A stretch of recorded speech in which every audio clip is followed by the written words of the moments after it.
So far, the crew has cleared every hurdle naysayers have placed in their way. Columbus would be home to one of the 10 inaugural teams. Columbus has outperformed much larger cities. The true success indicator has been from the fans. Well, it's going out. Don't you know we're gonna scream. Hello and welcome to the club. I'm your host Mars, and this is the Upper 90 Club, a roundtable podcast where five friends discuss the Columbus Crew.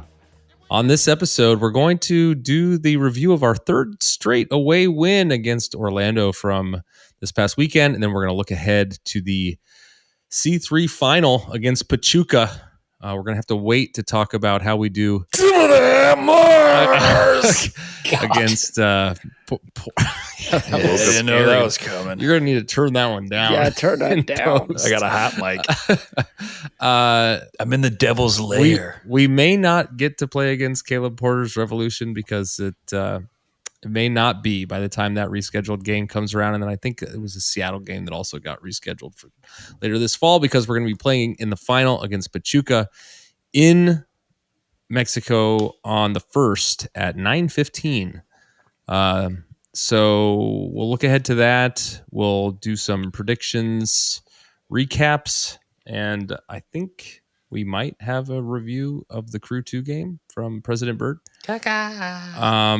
So let's get into it here, guys. With me in the club are Ben, Mort, Trey, and Hawes via cell phone. Say hey, guys. Hey, guys. Happy holidays. We're coming to you about an hour later than we usually would be recording because we have all just been troubleshooting Hawes's new setup. I think everyone's going to be really happy next week when we get it figured out. God, I hope so. Please. He had to make some financial adjustments and go to Micro Center and get a co-signer to buy all the equipment that he has now to join this call, and we had to abandon all of it. Take out a second mortgage. You know what? It's a good thing we make all this money on this podcast. Yeah. Yeah. Well, unfortunately, he wasn't able to include the webcam, so that's still on layaway at Micro Center there. But we're hoping that if someone could email us a webcam, that would be great. So other than the tech guys, a great week. We did not do a live stream of the Orlando game. Yeah, we blew it. Yeah, because I wasn't available. Yeah, we were all over the place. More, you were at a tournament, right? Yeah, in Dayton. Tournament weekend, end of the season tournament. So there you go. And Ben, you are in Newport, Kentucky, right? Yeah, home of FC. The other Newport. Yeah, some might say Cincinnati. Yeah, but it's okay. Yeah, Newport. Mm-hmm. Okay, so your setup's a little bit different this week. You're broadcasting from a conference room in a house, it looks like. Yeah, it's like a secret poker room in this house. Okay. All right. Way better than the Burr Oak torture chamber that you broadcast from about a year ago. I thought about that. I was just like, go back to that one. It was like right next to the furnace, and it was constantly like, it's like, why are we doing this? Yeah. And Trey, where were you? I was at home, but we'd been swimming all day. So, 3 kids swimming, 90-degree heat, headaches. Cool. It's fun. And Hawes, you were out there on Bethel Road next to the guy in the Statue of Liberty outfit and the Uncle Sam outfit doing tax advertisements outside of Micro Center to gin up enough funding to afford your new rig, right? Yep. I was the guy. All right, in the outfit. Oh, you were. And that's all I want to say about that. Yeah. Okay. Uh-huh. All right. So I'm just picturing lady. Lieutenant Dangle out there, new boots. Yeah. So are we gonna do a live stream for the Pachuca game? Oh, we have to. Yeah, that's where. Yeah, we're planning on it. We're trying. That's the hope. Let's do. We plan to do one every single time. It's just the Memorial Day weekend was rough. I was actually home. I wasn't in Kentucky, okay. but I was 11 beers deep, and I was like, I can't Yeah. I can't do this. Okay, well, the guys did it again. So let's jump into that Orlando game from this weekend. 2-0 0rlando. I like that. Thanks. Haas, you're gonna do.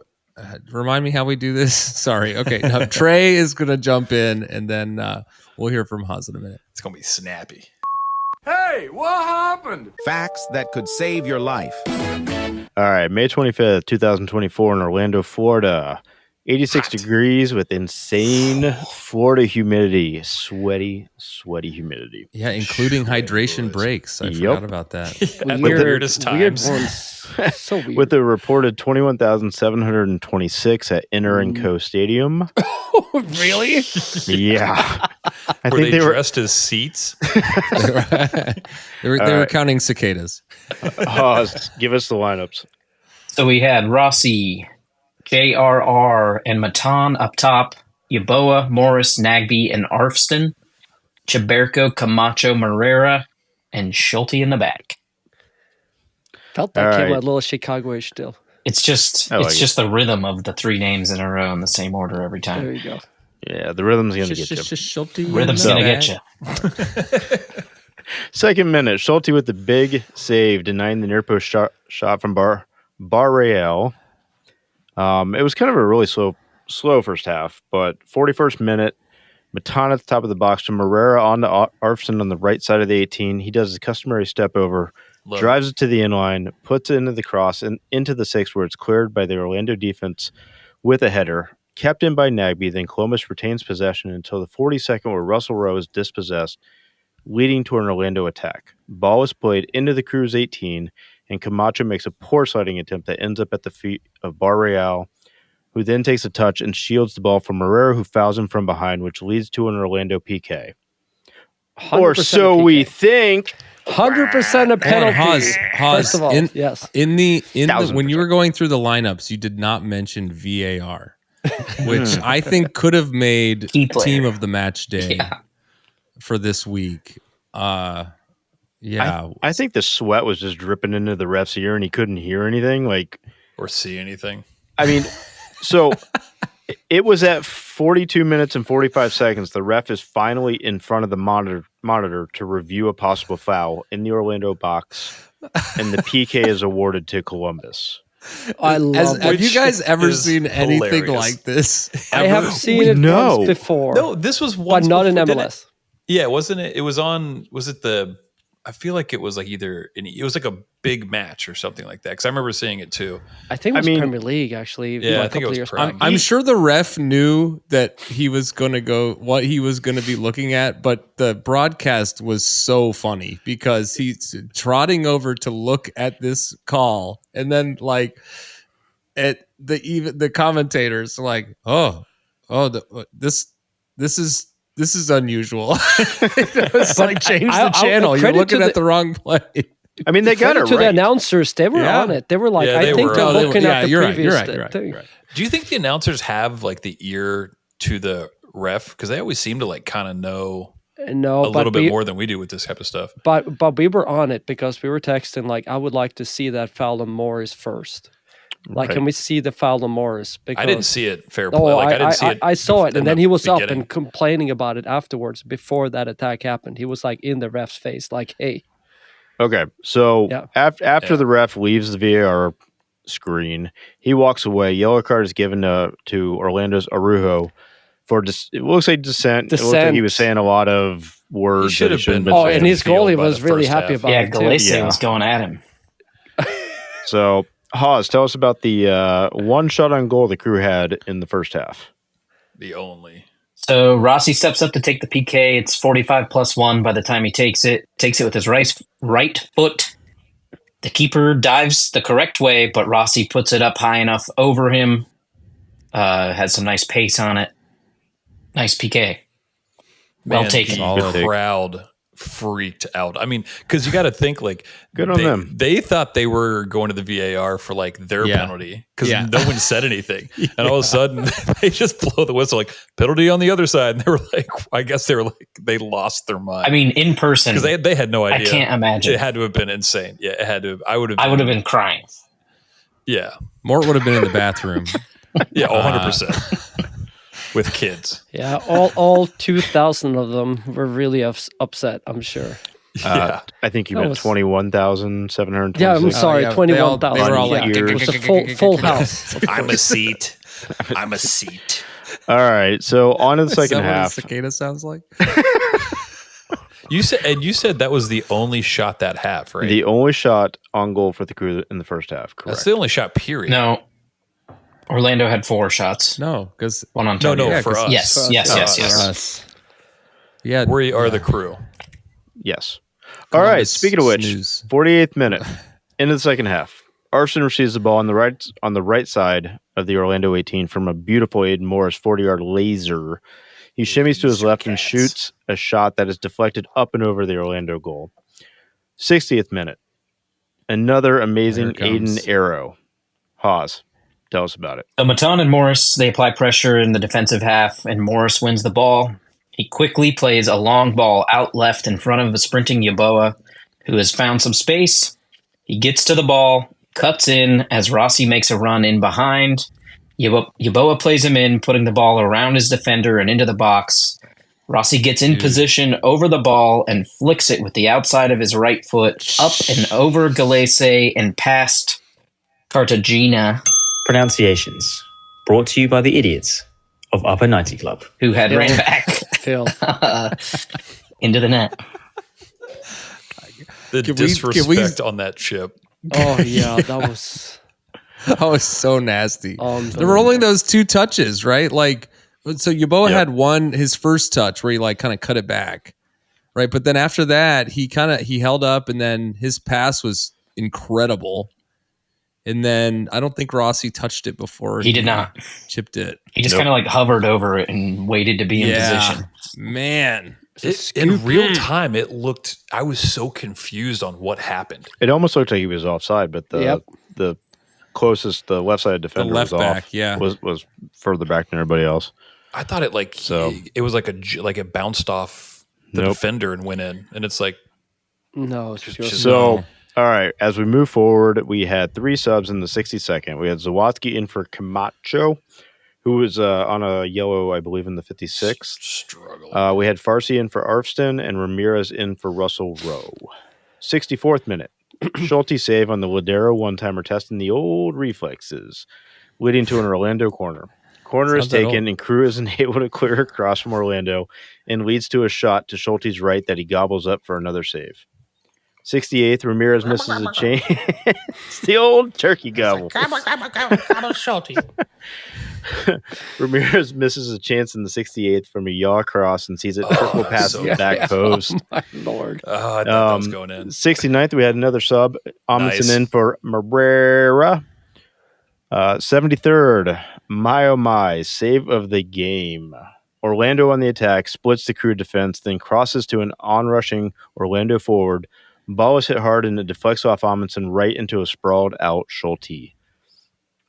He was like, how that, what That was happened? luck. That was Yeah, luck. That wasn't luck. If you see the replay, Was he he playing actually it back to him? no, It's a but pass back. no. That But would be Schulte a problem. held his position at the near post until the last second, where the ball comes across, and you see him turn and react and make the save. And hold it. And Yes, hold and it. hold it. So 81st, we have another sub. Hinestroza in for Rossi. 95th minute stoppage time. Orlando with the corner trying for the Galazzo, but Schulte again comes up with a huge sprawling tap over the bar. So we ended the game. Schulte with, I believe it was an actual recorded 5 save, preserves the clean sheet, 6th of the year for the Crew, and Crew has only allowed 13 goals all year.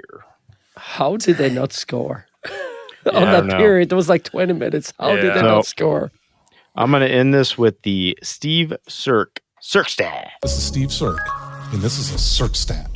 Tonight, Crew 96 tied club record for consecutive multi-goal victories in the same season with 3. 96, 2-0, 5-1, 2-0. We have won 3 multi-goal games in a row. In the same season. Well, huh? Well, of course in the same season. Well, that's what it says, though. Well, yeah, because maybe there was something that spanned a season. But also, I would just note, I don't know if this is part of the stat or not, but they're all away. All these games are away. Yeah. 3 away games, 9 points. Love it. Yeah. You saw Morgan. Morgan was talking about how he called this. This is his talking point. Yeah, they're looking good. They're looking good. I don't know. I mean, yeah, I feel like it's well, we beat Orlando. We beat them away last time we met in the conference semifinals. I don't know. I want to point out something from this game. I think it's from about the 80th minute. I think we hold on to the ball for like 5 minutes and just kill their spirit. Up to the 80th minute, that's when they have all the chances and probably should score. But after that, we knock the ball and knock the ball and knock the ball, and they're just running in between. And after that, like I think it's minute 83 to 4, and I was like, this is done and dusted, because they had been running for like 4 or 5 minutes without touching the ball. Well, they also did the water break at minute like 81, and it's like, dude, there's but 9 minutes left. Yeah, but I think it's like after that, because he comes out with a little board and make tactical adjustments. Yeah, because it looked like right after we made some more subs, it got a little wild, and then he goes out there, make the few adjustments, and suddenly they don't touch the ball, and it's yeah. The last thing before the break I want to talk about is we got hit when Zawadzki came in. We got hit with that 1 minute penalty because Camacho took his time getting off. He kicked the ball. 2.5 minute penalty. Like too. He touched the ball or something. It ended, like Doran pointed out that it ended up being 2 minutes and 13 seconds. And I know there was a quote in the post game with Nancy talking about it. I didn't get a chance to hear it. I didn't understand this. And this is triple sub too. That's the other thing. He wasn't subbing for him though. Marrero was still in the game. Zawadzki was coming in for Camacho. Yeah, I don't know. That's the thing is they kept talking about it, and I'm like, wait a minute, Marrero's still in the game. He wasn't even subbing out. What are they talking about in delay? They said Camacho didn't come off quick enough, I think is what they said. Oh, Camacho. Okay. Yeah, Camacho didn't come off quick enough, and I think he actually might have touched the ball or kicked the ball or something on the way. He was taking his time. I actually did not necessarily have a problem with it. No. Ultimately, I don't have a problem with this rule. But who enforces it? Who counts that time? It seems like they have no clue what they're doing out there. That's the problem. They don't have a Courtney. That's the problem. Hey, talk about these new rules and late in the game. Hinestroza goes down late in the game, and he's rolling around, and he's laying there as long as he can. And suddenly he pops up, and they're all laughing. Like he took the count and counted to 15 and just popped up. And they were all giggling. Ramirez was cracking up. Yeah, they were all cracking up because it's obvious that he was just dragging out as long as he could, and he just popped up. It was kind of the count for the boxing. Yeah. All right, so let's take a break here. When we come back, we'll do our thoughts and players, and maybe get into some of this a little deeper. We'll be right back. This episode of the Upper 90 Club is brought to you, as always, by Supporter Supply Company. Hi, friends, this is your good pal Morgan Hughes, here to talk to you about a serious issue facing 96% of all crew supporters in Columbus. Why, not enough free shipping, of course. For a limited time now, through the eventual heat death of the universe, Upper 90 Club listeners can use the promo code Upper90Boys. That's boys with a Z on the end of it, at checkout for free delivery on absolutely any order over $10. But Morgan, what if I order $10 worth of stickers, or those goddamned buttons, or some other combination of small items that make you want to kill yourself? Will the free shipping still apply then, even as you curse our family, while you package up our little tiny annoying ass order for us? Of course it will. That's just how much we here at Supporter Supply value our friends at the Upper 90 Club. So head on over to supportersupply.co and use the promo code Upper90Boys. That's boys with a Z at checkout for free shipping on all your orders over $10. And don't forget to tell them that your friends at the Upper 90 Club sent ya. All right, we're back. So let's jump back in. I think we want to talk a little bit more about that sequence that led up to the PK, which was that foul on Morris. Yeah. Yeah. Yep. It's not sure. often we can say anything falls in our favor when it comes to some of these VAR decisions. Yeah. First of all, We haven't seen much of it in general, right? We talked about that a few weeks ago. Yeah.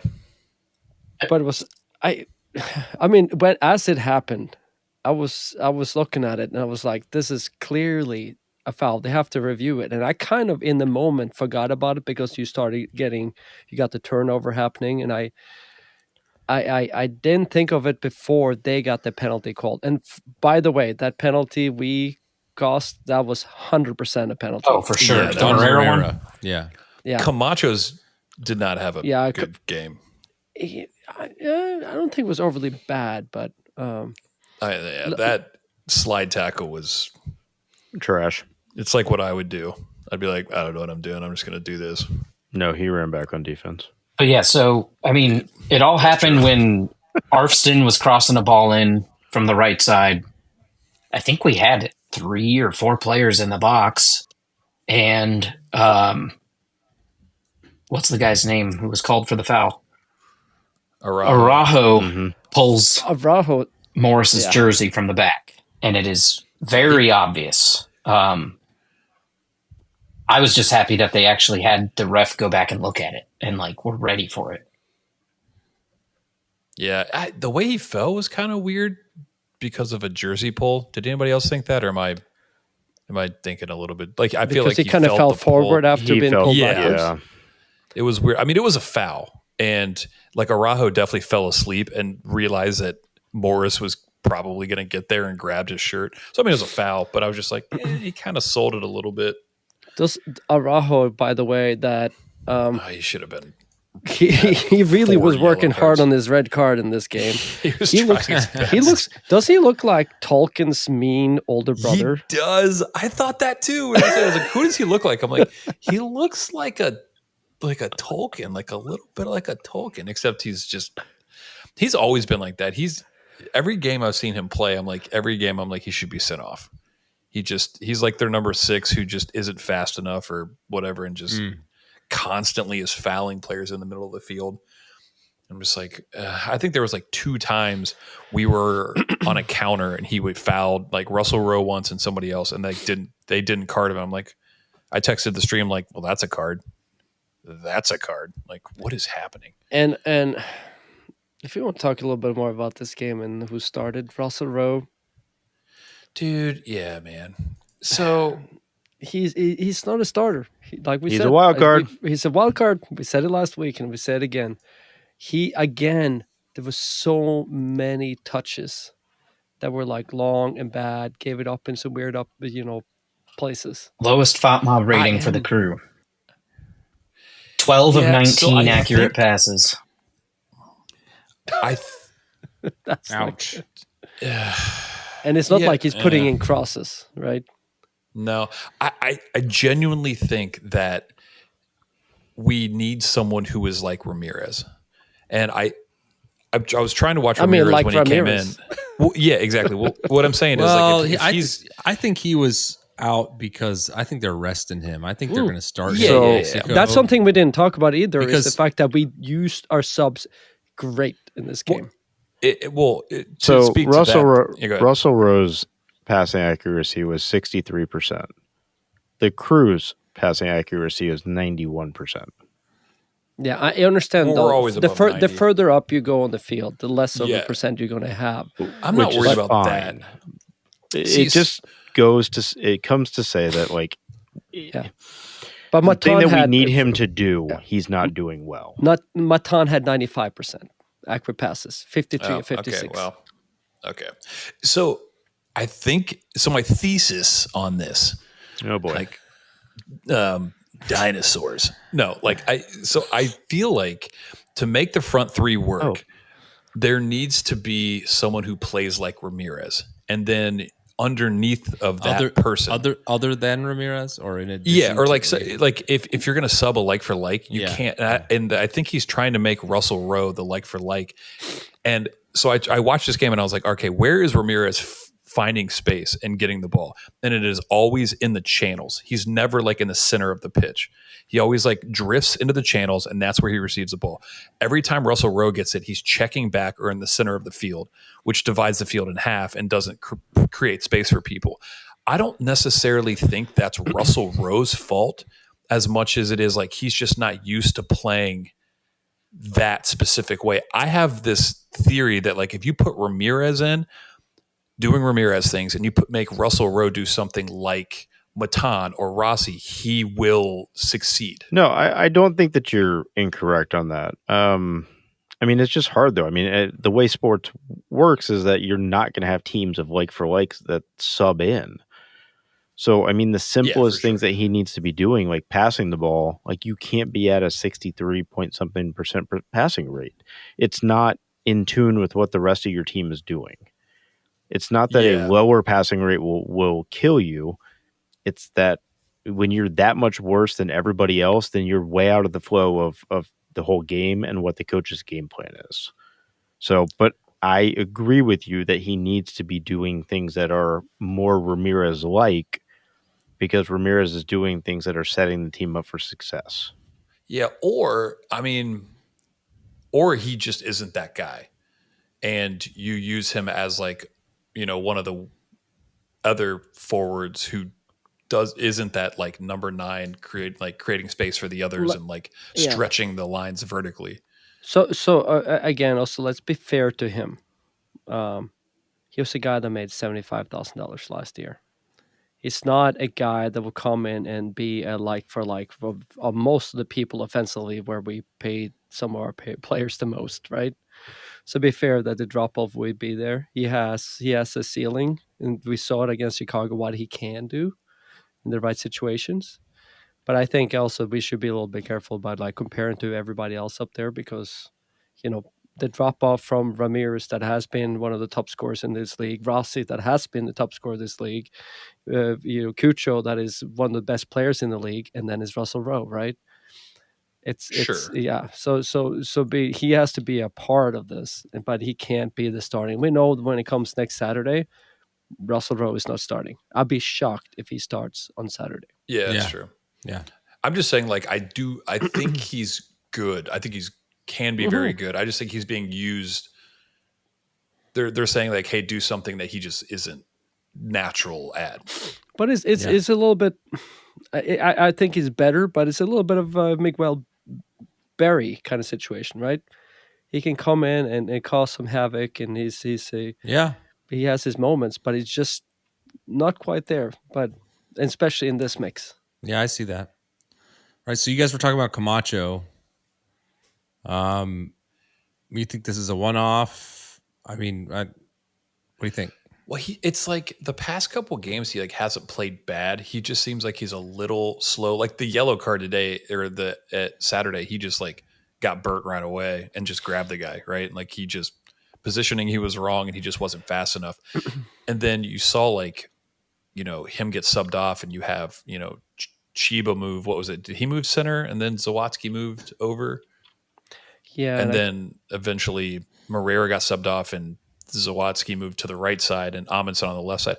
I just wonder if Cheburko as a center back isn't better with Amundsen on the left. You know what I mean? I don't know. Yeah, I think still the best lineup is Moreira, Camacho, and Cheburko in the back.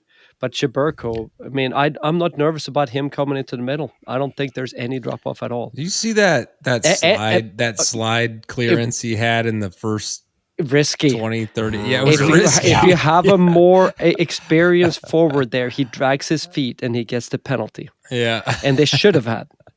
I could not believe that it was clean. He dived in like it took like you can count the seconds until like he actually blocked the ball. Right. In Camacho's defense, I think he fouled Angulo. I think it was. I can't remember who he fouled, which is one of the fastest guys in this league. So I think it was a smart yellow card. Camacho's also Nancy's guy, right? Like, yeah, he understands it. He's a leader. Oh yeah, for sure. As strategic and visionary as Nancy is, I mean, you got to believe that if he brought this guy in, like he's going to have some kind of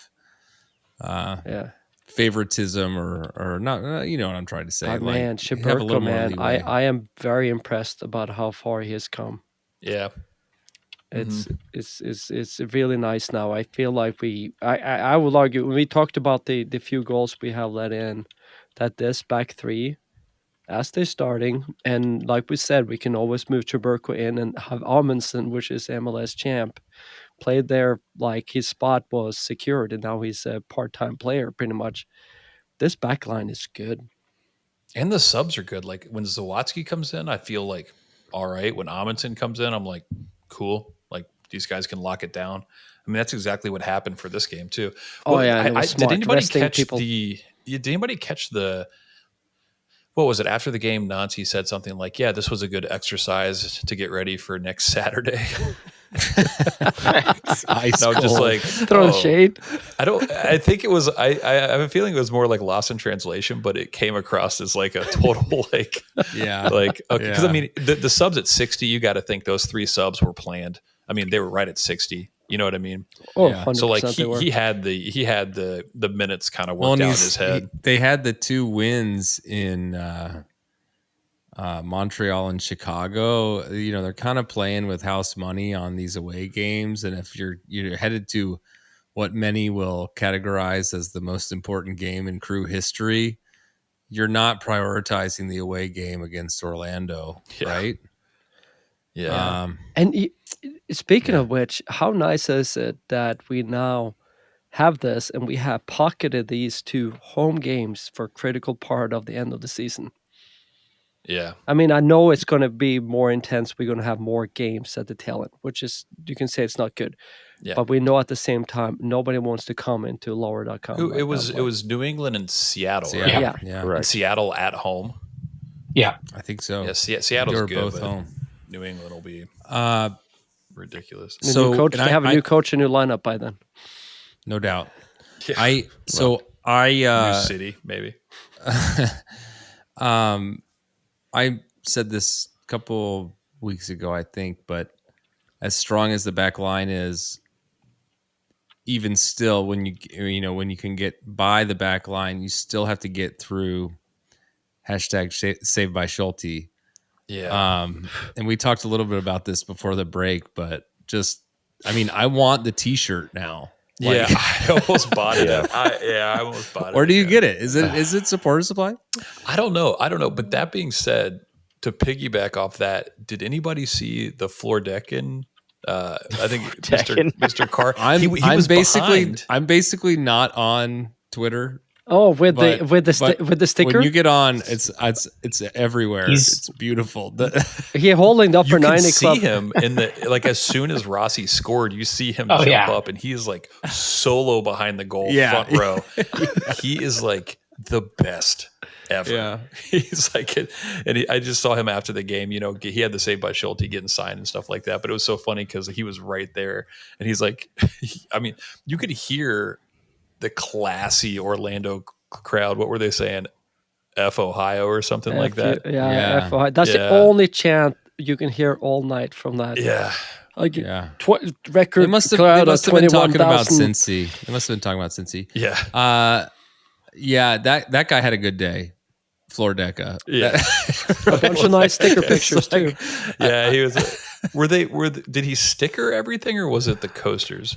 I don't know. I'm stickers. slightly worried Oh, about man, I'm like sending more stickers. no, Ask her 'em. there was one holding. He has one he had put on one of the Orlando logos. I wonder if sooner or later we're going to get a call from people saying like, Yeah, "Hey, yeah. stop putting your stickers on there." Well, yeah. So shout out to him. Shout out to awesome him to because love. yeah, he was Love he was repping our swag, whether it was stickers or magnets or whatever it was. But He was we were repping seeing, the crew in general behind Yeah, that goal. Yes, love it. yeah. Oh man. Again, it was a lot of yellow. Yeah, there was a lot of yellow there. All relative. If we're talking about there was 21,000 people at that stadium, it must have been like 5,000 yellow. Relatively speaking. Yeah. Right. Ratios. Ratios. Yep. Hashtag. Yeah. Okay. So, but I did want to talk just about Schulte a little more, like just how important he is. We've seen him coming up with these, like we said, 5 saves this game. This is a big part of. I mean, there's this is just super oversimplified, but like if you want to win the game, you got to like score a lot of goals and not allow a lot of goals. And I think we're seeing improvement, definitely on the scoring. But Schulte's holding the line and keeping us in a lot of these games. Yeah, I genuinely think losing him is going to be a lot more detrimental than we think. For the Olympic break? Are we playing during the Olympic break? That's not a FIFA window, right? I think we are playing. We are playing. Correct. So we're losing like 2 or 3 weeks. But it's a little bit of weird window that too. I think that's like the Aston Villa game. I think we're lucky that we get the bye in the Nations League. The Nations League home game is on the August 9th. And Olympics should be over just around there. So I don't think there's all that many games that like counts for us that he's going to be missing. Ask Chad or Cheese. Yeah. How many games we're going to miss. So, I mean, the Paris Olympics go from July 26th through August 11th. Oh, yeah. Okay. Oh, okay. That's always way shorter than I remember. Like, it's 2 weeks. Like months. Well, yeah, soccer, but I think soccer starts a little early, though. Yeah, I would say that right. Soccer starts a little early. So they may miss like one more game, but to your point, I think the Leagues Cup kind of kicks off at the top of August. So Leagues Cup helps us, I think. Yeah. Okay, all right. You guys want to read the internet?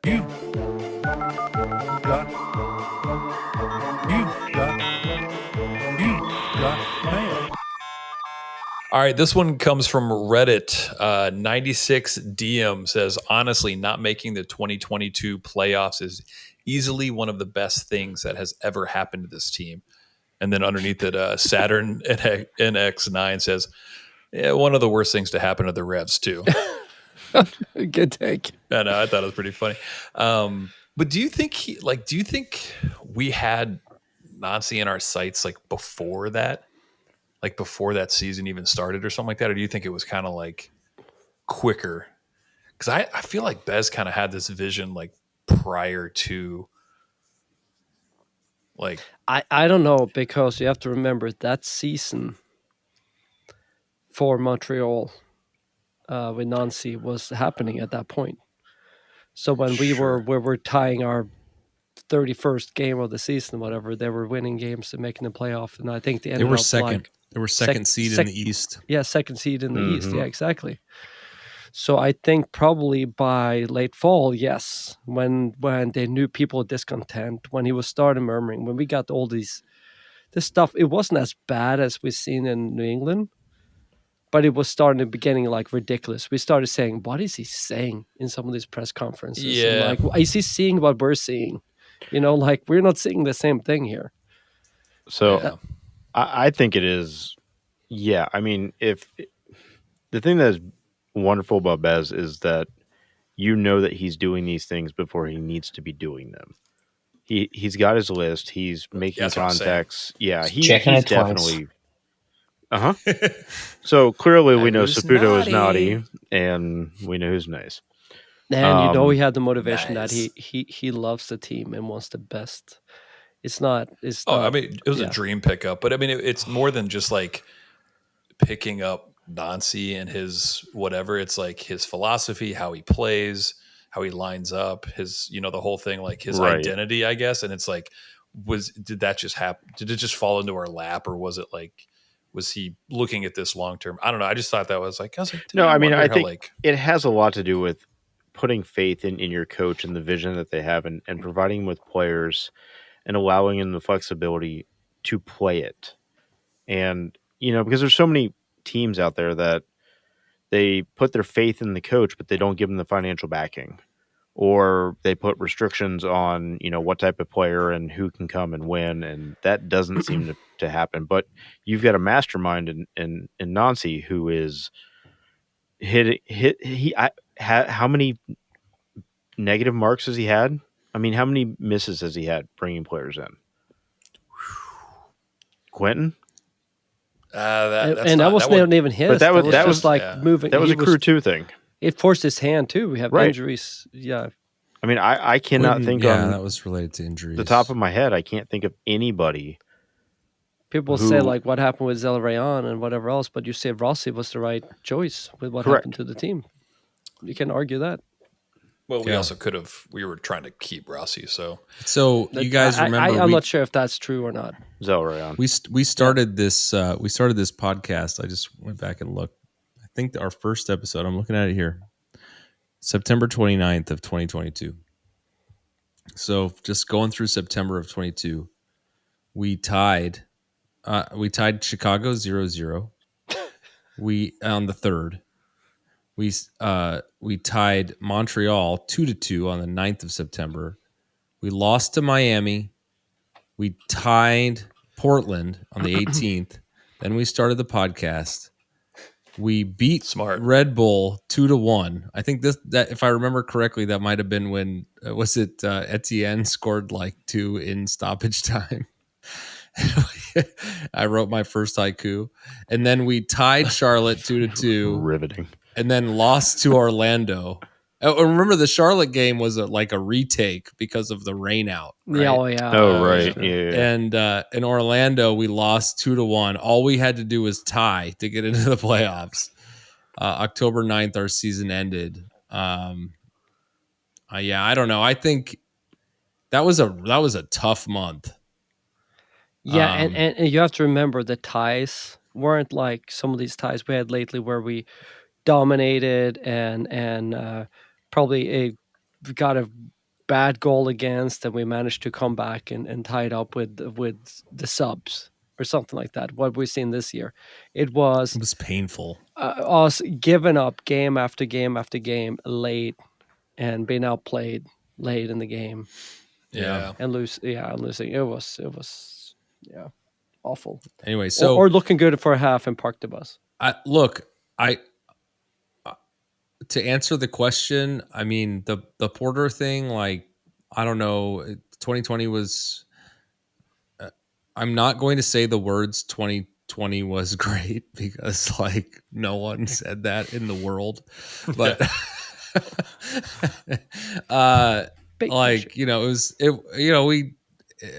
the abridged or truncated season or whatever, and the short, we had as many fans at that MLS Cup final as Orlando fans were at the game this past weekend. But it was the Porter thing. I think it reached its logical conclusion, and glad to have made the Nancy move after that. Anything else from the internet? We want to take a break? Nope. Yep, that's all we got. Okay. Let's take a break and then we'll hear from Bird. Sorry, I'm here for business. Discord Echo, it's Discord Echo, it's Discord Echo, it's Discord Echo. Discord.gg/crew96. That's discord.gg/crew96. Join today. Hey guys, thanks for having me again. I'm here to talk about the Cruise 2 game last week. Was not a good result. They lost 2-1 to the Chicago Sparkles, or the Fire 2, if you may, in Chicago.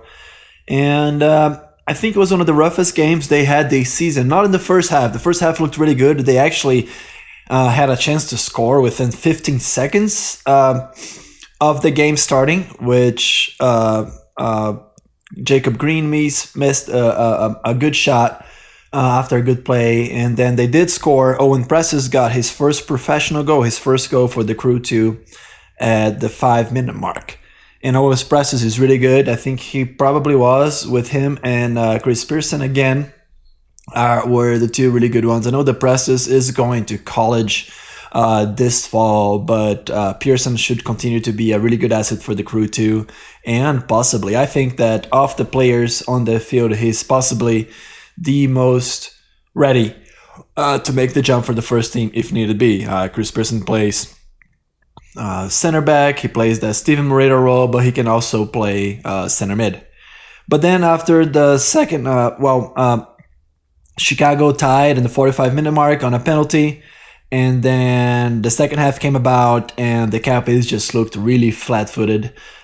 They couldn't connect passes really well. Something, either Chicago changed their tactics really well, or I don't know, the team was tired. I don't really have an explanation. It's just that they didn't really look good. They didn't really pose a lot of threats in the second half. And as such, Chicago scored in the 53rd minute of a really good free kick that maybe caught Lepke's cheating a little bit at goal. And then that was it. Not really much else to talk about. I think that, we have 2/3 of the season left to go, give or take. And the team is looking good. It's not looking as good as it did in previous season, but it's still pretty solid. We're still above the playoff line, so no reason to panic or anything like that. I think that we're still in a good path and that we should see some playoffs game coming here really soon. Besides that, I think that, the good silver lining of this past weekend was the first team's win, of course, looking good. And I scored a goal on my intramural soccer game as well, which I know that the whole crew fandom will appreciate. Most importantly, we did beat the purple team, which is what the universe needs. And I'm going to be happy about that for a really long time. All right. Thanks a lot, guys. And celebrate my birthday coming up here on June 1st with a win for the crew will be great. So if anyone could put some energy out there for me to have a good birthday, I would appreciate it. Bye-bye. All right, we're back. Thanks, Bird. Caca. Yeah, but it was... Caca. Yeah. It's a fiery death. Okay. All right, so what's the strangest place you guys have ever watched a crew game? Ooh. Ruby Tuesday. But not the Ruby Tuesday, the bar, like right, like the Applebee's bar. Shout out to at Caleb Williams 13 on Twitter. There has to be some weird places I've watched on my phone. Oh yeah, for sure, man. But like actually with it on somewhere, I can't think of anything good. When I got married in September of congratulations 2012, and I say this because it was this was like pre, a lot of the technological advances we have, and the lengths that I took to watch the crew play in like on a computer in the Caribbean, it was, I think we got it to work. And actually that weekend I was in Jamaica. Jamaica played against the US at Crew Stadium while we were there. And so we actually watched the US game like on the TVs there because they had it on because the Reggae Boys were playing. But that was probably the hardest I ever had to work to get a game on. Well, also that you and Valley Sports. Pachuca, Jamaica. Yeah, no, that's not how it goes. No. So Jamaica, Camacho, Crew Stadium. It's like Hawes's little jingle when he does the midfield.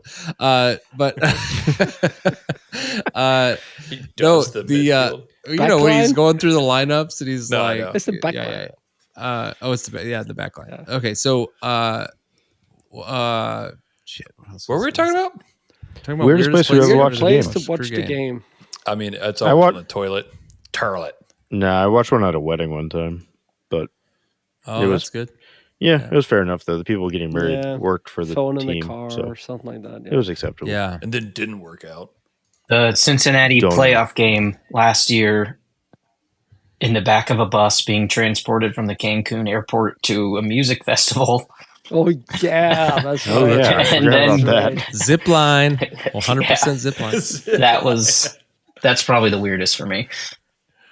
Key Largo, Montego. Yeah. Okay. All right. I think it's time to set the table. Tables. Just tables. Tables. Tables. I can't know how to hear any more about tables. So in the East, we got Inter Miami in first place, 16 games played, 34 points. Cincinnati in second, 15 games played, 33 points. Miami has completed their season. Then a little bit of a drop there. 15 games played. New York City FC, 26 points. Crew in fourth with 24 points. However, only 14 games played. Yeah, woo! With Red Bull right behind us in fifth. 14 games played, 23 points. Why do they have so few games? I guess there's a few other teams with 14 as well. Something having to do with New Jersey. They gotta 100%. Plural. Go ahead. Then we got Toronto in sixth, Charlotte in seventh, Philly in eighth, DC ninth, Orlando in 10th. Who's in last? New England, the fewest games played out of all teams in the East. They've just given 13 up games played, like 7 points. And Negative 17 goal differential. They had to reschedule a few games because Caleb was not available. He was running away from Robert Kraft's son. We're gonna have to put it off. Hey, I wanted to say this earlier. So sorry, I'm saying it now. No, this is not the joke. This is not the joke. Not the joke. Hey, we're promised a solid joke is coming. You guys, this season I'm gonna nail a joke. Yeah, it's not even tonight. It's this season. No, yeah, sometime this season. Man, what a qualifier there! I'm gonna tell a joke at some point. And I will call it the joke. I put my house on. It's the Babe Ruth of jokes. You're gonna love it.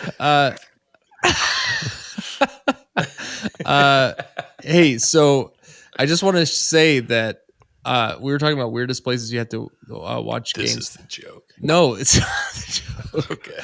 When I lived in Nashville, it was pre-Apple deal, and same with Chicago, like until a couple years ago. But you used to not be able to watch games that were local. So, like when the Crew would play in Nashville or when the Crew would play in Chicago, I couldn't watch the games pre-Apple, and so I did get into some kind of like VPN type. Like I paid for a VPN app so that I could disguise myself as someone from, say Jamaica. Perfect answer. I'd say like, put the game on, Mom.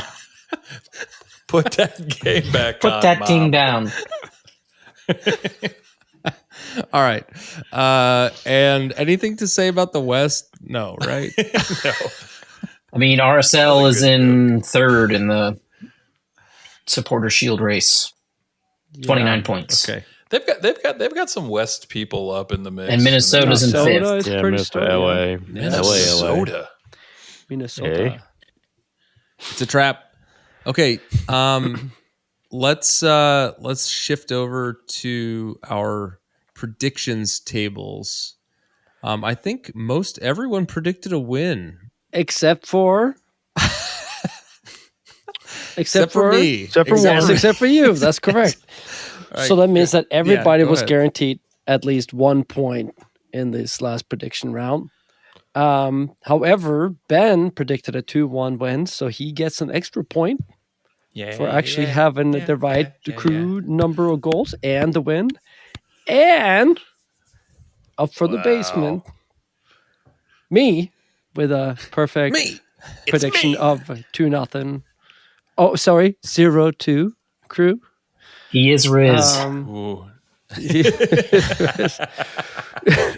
So I don't think that's how you use that word. Risen. That means the tables now is I'm on top with 11 points. Ben is on second place with 10 points. Tight. Trey has 9 points. Mars have 8 points. And Haas is shared with me on first place with 11 points. So I'm in the basement?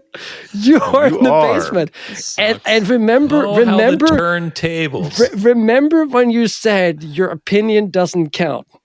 Because you're on the bottom of the table. Yeah. Yes. All right. Yeah, that's true. I love that picture. Who do you think you are? I am. I love that picture that we shared from the Chicago game where Mort was flexing his prediction muscle.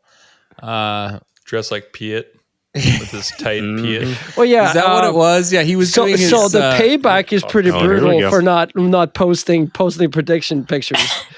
So instead, I've been posted all over the internet, which I love. It's good. It's good. Yeah, it's great. Well, I had a photo I was going to put, and it was of Haas cooking food with his shirt off. Oh, yeah. From the Airbnb. Yes. That is a good picture. Because we took this weird sauna all the way back from the stadium. Yeah, talk about hot The one. El Sauna. But I don't know if El Sana full frontal is allowed on Twitter. Okay, so it's allowed. So then we also my had camel toe is. We had some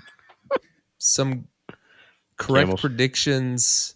Yes, from the club, right? Yes, we had one from Justin Cedarblum on Twitter, and then one from Jason Hoover on Instagram. Multiple platforms up in this. So how do we know? Do we have a running total? Definitely not. Okay, so I want to say bingo rules here, guys. Just tell us if you got it. We will check. We'll go and back. then we will check. Yeah, we'll validate. We'll do the VAR. We'll go back even farther and check your predictions from last season and make sure that was all legit. If I get time, I'll tell us if you get 3. Tell us what ones you got. Do it all for us, please. Please. Come on this podcast. Do the podcast for us. Fix my technical issues. So I think the problem was that we were into 2 rounds, and after 2 rounds we had multiple people having the right 2 picks I know. right off. So we were like, we're tracking this. This is going to be over. Like one guy had 2 in the first 2, and I don't think he's commented since. And I think that's just the most baller flex. Yeah, he's just waiting. He's choosing his shot. Yeah. Actually, what happened? We blocked him. Oh, right. No, we did do that. We did do. Okay.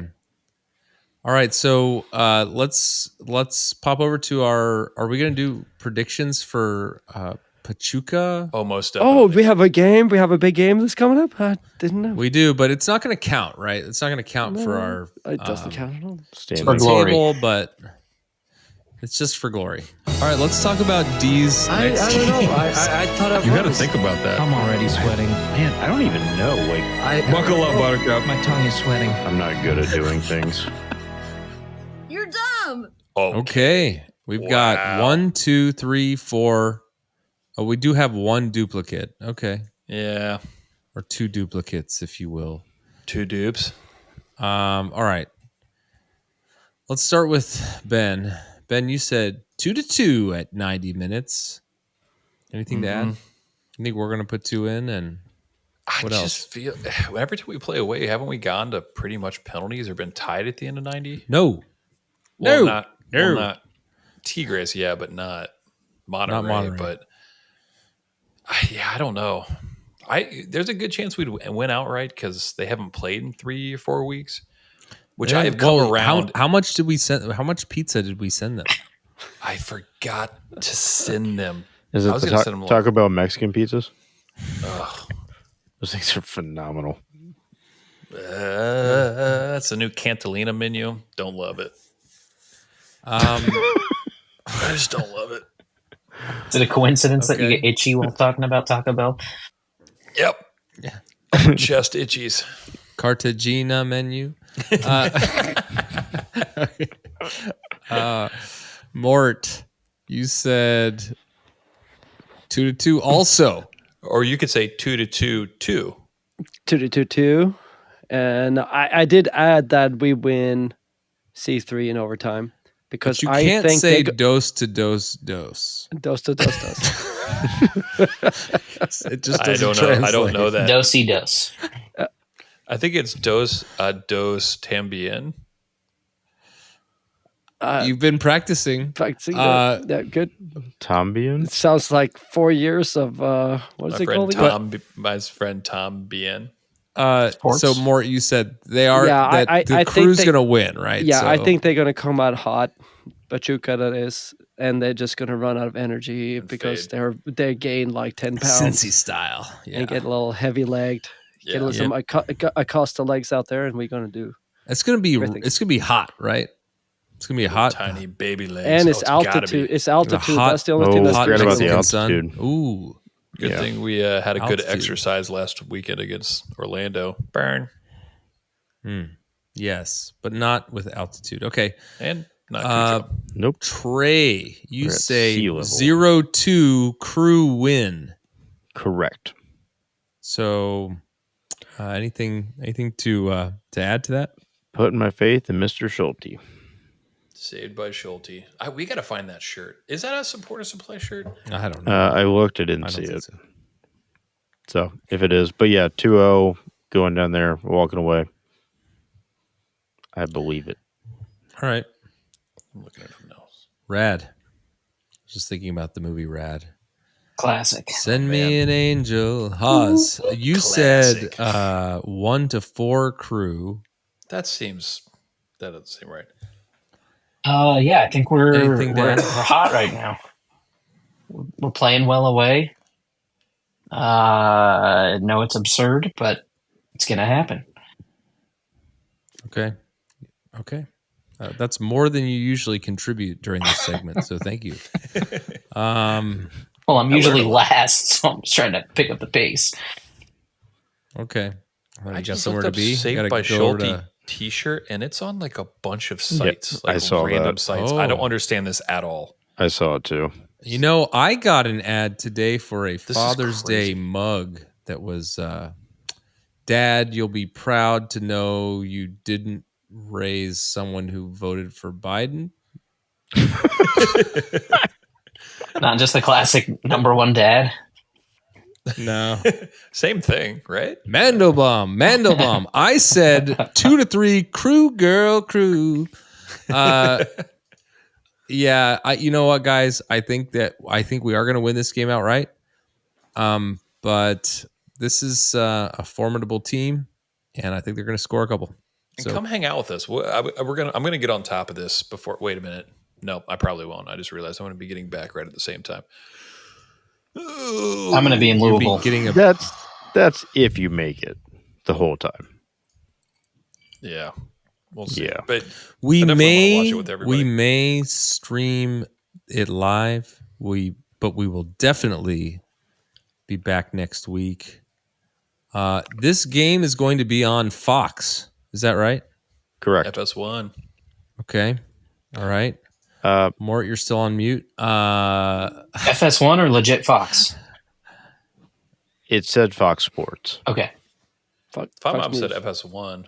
It just said Fox Sports. I don't know what that means. I think those two things are the same thing. Possibly. Impossible to know. One more question. Dos tambien. Yeah, what's up, Trey?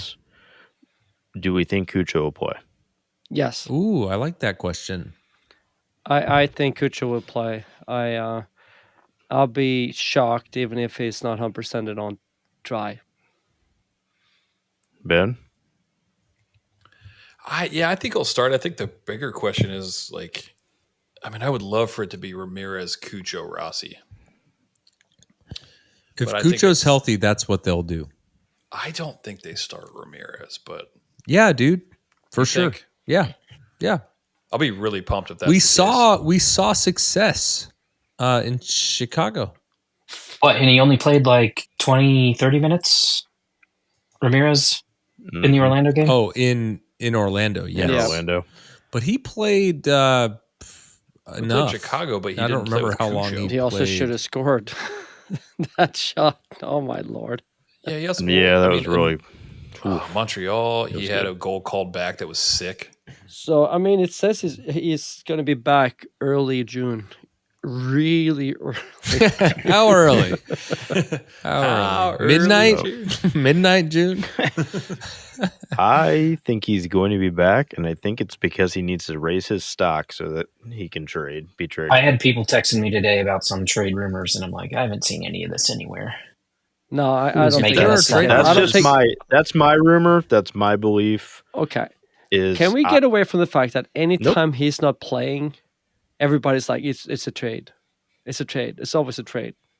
Like anytime he's not playing. And Yeah, but that's again, something that soccer players do. They go lower back they do back injury. because you can't. It's unspecified, and then they sit out until they get traded. I True or will. false? I will Like, that highlight the happens fact that he took a ton. knee to his to his back in the game.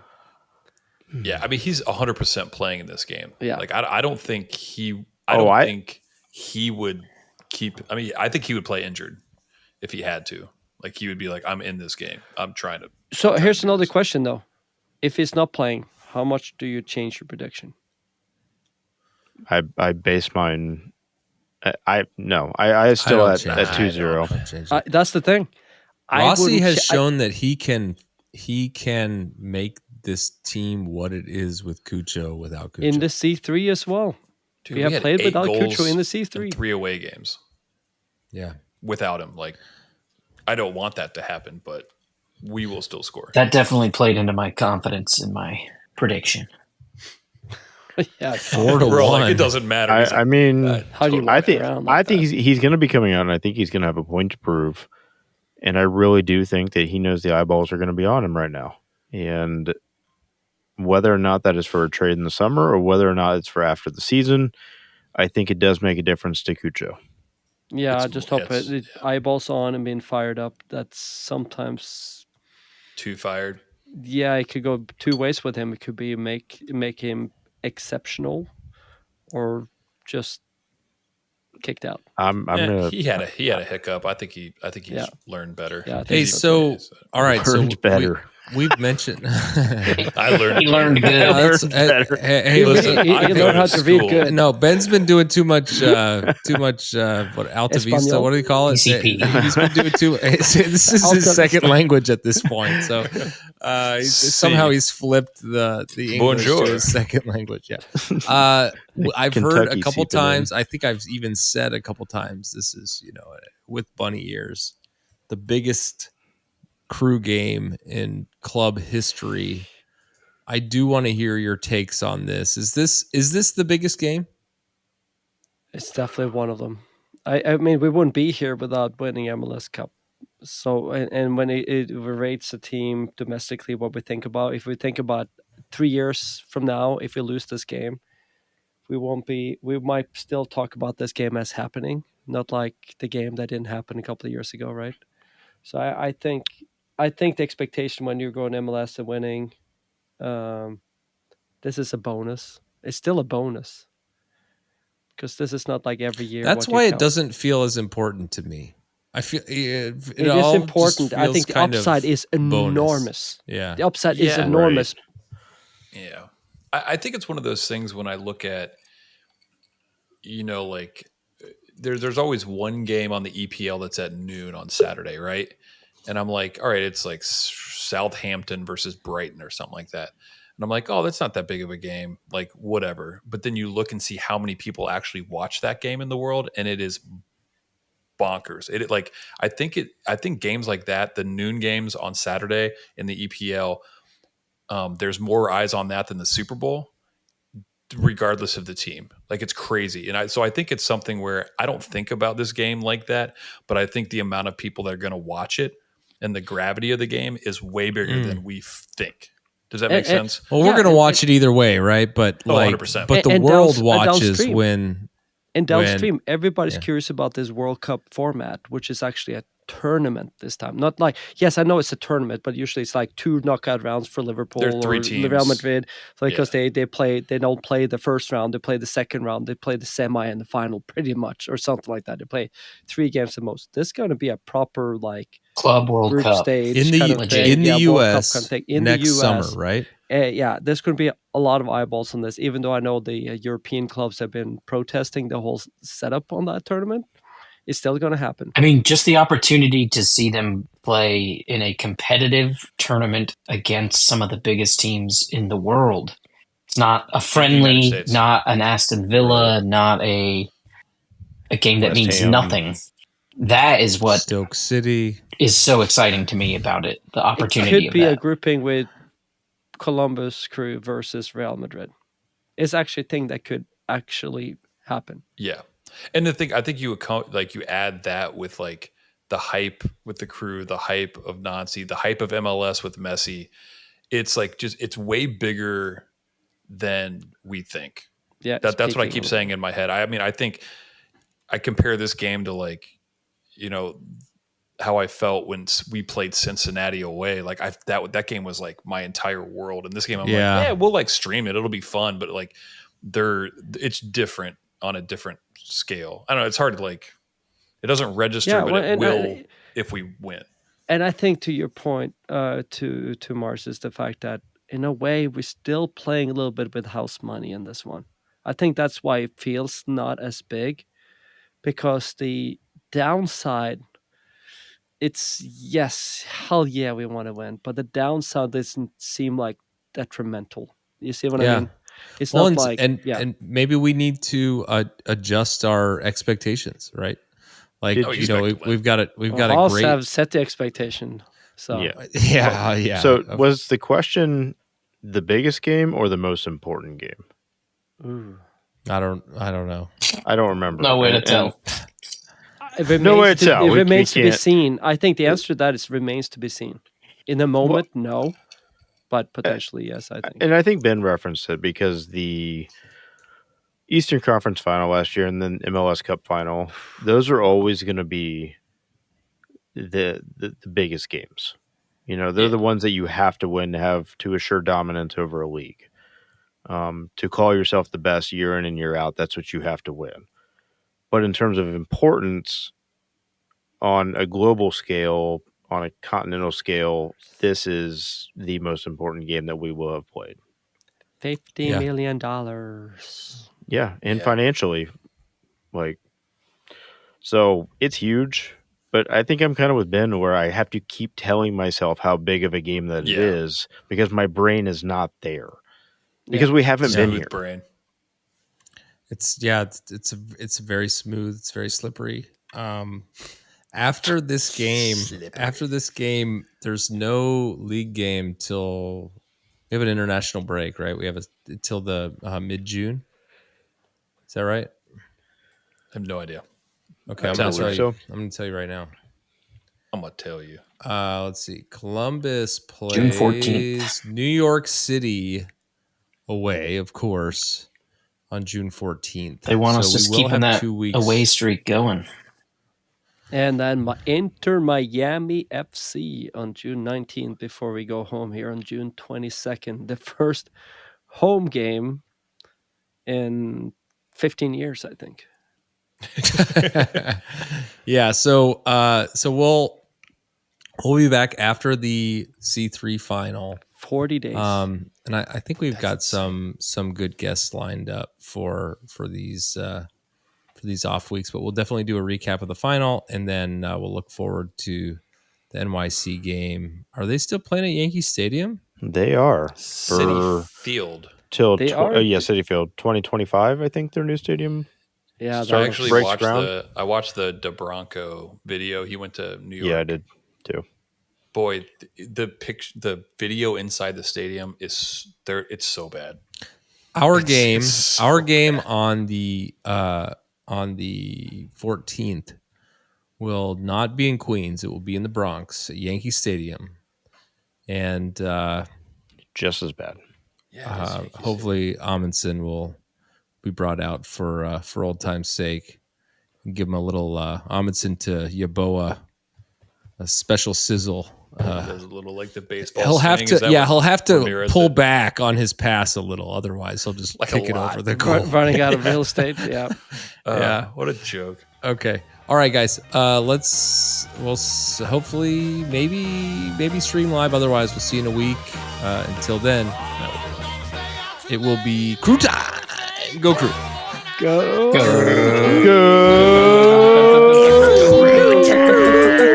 Thanks everyone for joining the club. We hope you'll listen next week and every week, even in the off season, to celebrate or commiserate. We'll save you a seat. If you like this podcast, please give us 5 stars and subscribe. You can email us at upper90clubpod@gmail.com. That's upper90clubpod@gmail.com. Follow us on Twitter and Instagram at upper90clubpod. Go crew.